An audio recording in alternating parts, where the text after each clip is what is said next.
ہے سارے مہینوں سے،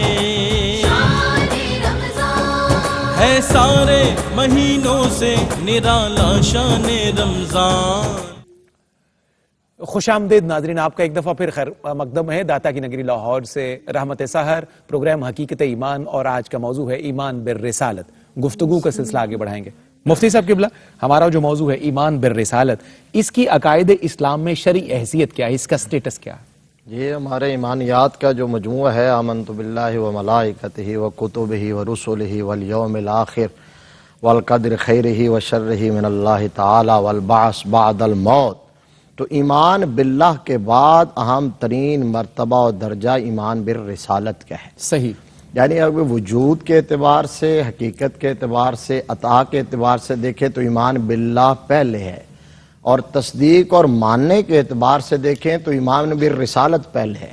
یعنی رسولوں نے آ کے بتایا ہے اور منوایا ہے۔ ہم اس کو جس طرح قرآن پاک میں نا یا ایھا الناس قد جاءکم برہان من ربکم بالکل ٹھیک، وانزلنا الیکم نورا مبینا، یعنی مصطفیٰ کریم صلی اللہ علیہ وسلم برہان اور دلیل بن کے آئے ہیں۔ تو یہ دلائل انیہ ہیں، اس لیے کہا انا ارسلناک شاہدا و مبشرا و نذیرا، محبوب ہم نے آپ کو شاہد مبشر نذیر بنا کے بھیجا، کیوں؟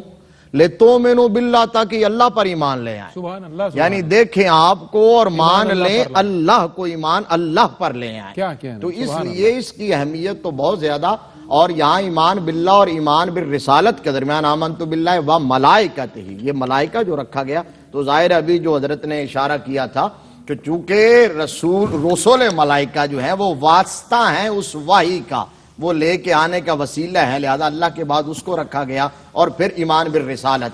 اور ہمارا جو دین اسلام ہے اور آقا کریم صلی اللہ علیہ وآلہ وسلم کا دیا ہوا پاکیزہ ستھرا روحانی نظام ہے، اس کی ایک خصوصیت یہ ہے، اس کی کوالٹی یہ ہے کہ اس میں صرف رسول پر ایمان نہیں ہے، رسول پر ایمان ہے۔ اچھا ہے، آمنت باللہ و ملائکتہ و کتبہ و رسلہ، تو رسول پر ایمان ہے۔ تو جتنے بھی رسول اور انبیاء ہیں، ہم ہر ایک کو ان کے دور میں برحق مانتے ہیں، اپنے دور میں وہ اللہ کے سچے نبی ہیں بے شک۔ اور جب ہمارے آقا کریم صلی اللہ تعالیٰ علیہ وآلہ وسلم کا دور آیا تو حضور چونکہ خاتم النبیین بن کے تشریف لائے ہیں، اب دور قیامت تک میرے آقا کا ہے، اور حضور پر ایمان لانا، حضور کو ماننا ضروری ہے، اور خاتم النبیین ماننا ضروری ہے۔ اس سے یہ بات بھی ذہن نشین رکھنی چاہیے کہ ہمیں جو لوگ تانا دیتے ہیں مسلمانوں کو کہ یہ فنڈامنٹلسٹ ہیں، یہ بنیاد پرست ہیں، یہ جاہل اور گنوار ہیں، تو ان کے لیے ایک دعوت فکر ہے کہ پوری تاریخ اسلام کے اندر آج تک ایک اگزامپل بھی کوئی نہیں لا سکتا کہ مصطفیٰ کریم صلی اللہ علیہ وسلم کے کسی نوکر نے کبھی بھی کسی نبی کی توہین کی ہو، کسی رسول کی توہین کی ہو۔ یہ جب بھی ناپاک جسارت ہوتی ہے ان کی طرف سے ہوتی ہے۔ اور یہ جملہ بھی صفدر صاحب یاد رکھیے کہ نبی آ کے نہیں بنتا، نبی بن کے آتا ہے۔ بڑا اچھا، اللہ جہاں سے حضرت نے وہ نبی بن کے آتا ہے، اور نبوت جو ہے تدریجی نہیں ہے، بالکل ٹھیک، سٹیپ بائی سٹیپ نہیں ہے۔ جا اللہ تبارک و تعالیٰ یا نبوت دیتا ہے یا نہیں دیتا، بس اس کے درمیان میں کوئی اور واسطہ نہیں ہے۔ اور عبادت اور ریاضت سے نبی نہیں بنتا، اللہ کی عطا سے نبی بنتا ہے۔ وہاں تو یہاں تک کہا گیا کہ وَمَا كُنْتَ تَتْلُو مِن قَبْلِهِ مِن كِتَابٍ وَلَا تَخُطُّهُ بِيَمِينِكَ إِذًا لَارْتَابَ الْمُبْطِلُونَ۔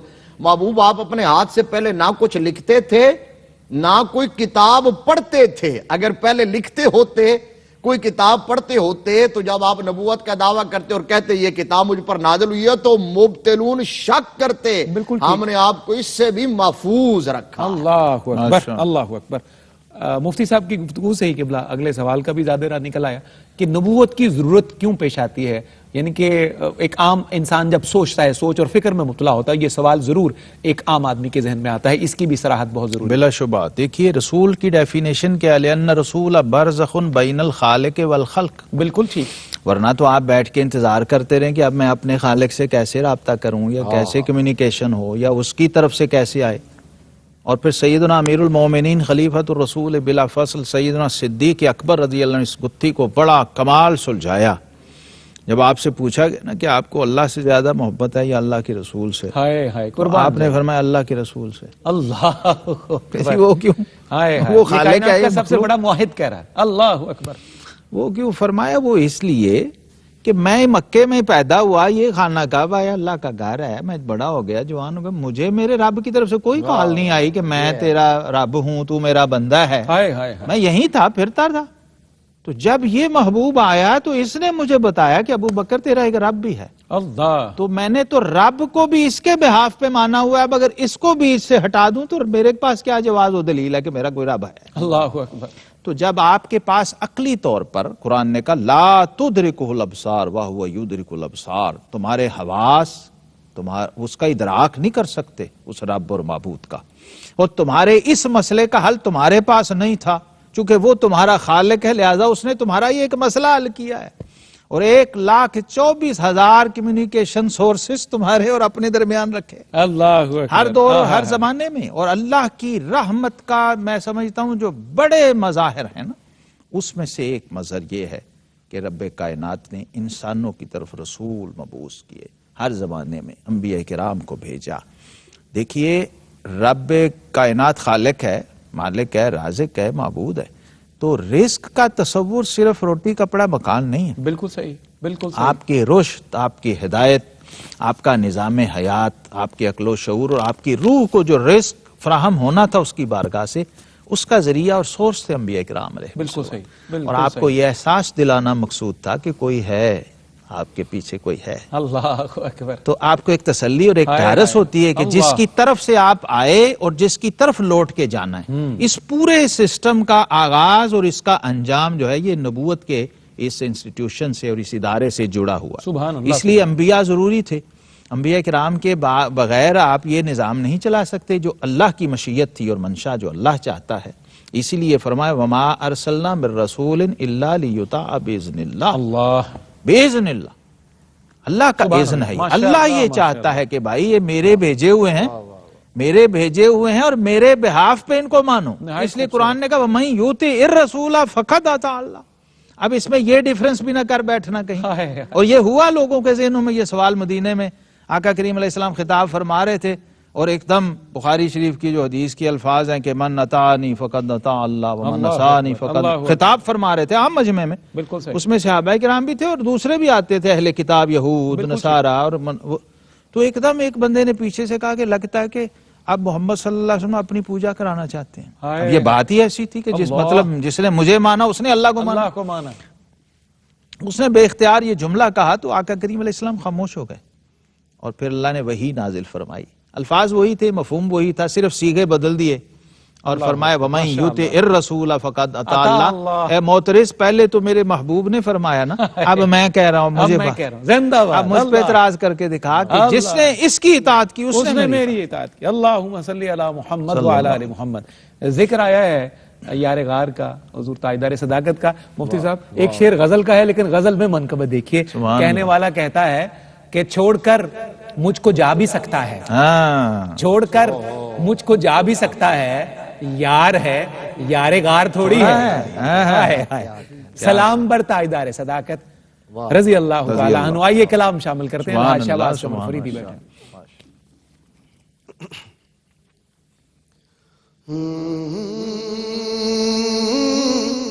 ادھر ہزاروں نبی و مرسل،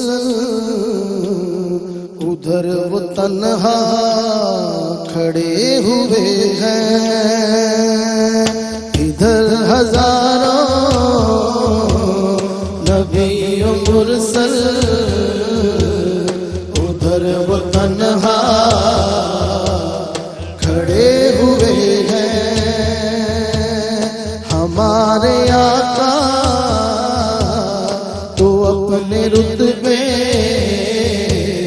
میں سب سے آگے بڑے ہوئے ہیں، ہمارے آقا تو اپنے رتبے میں سب سے آگے بڑے ہوئے ہیں، کریم آقا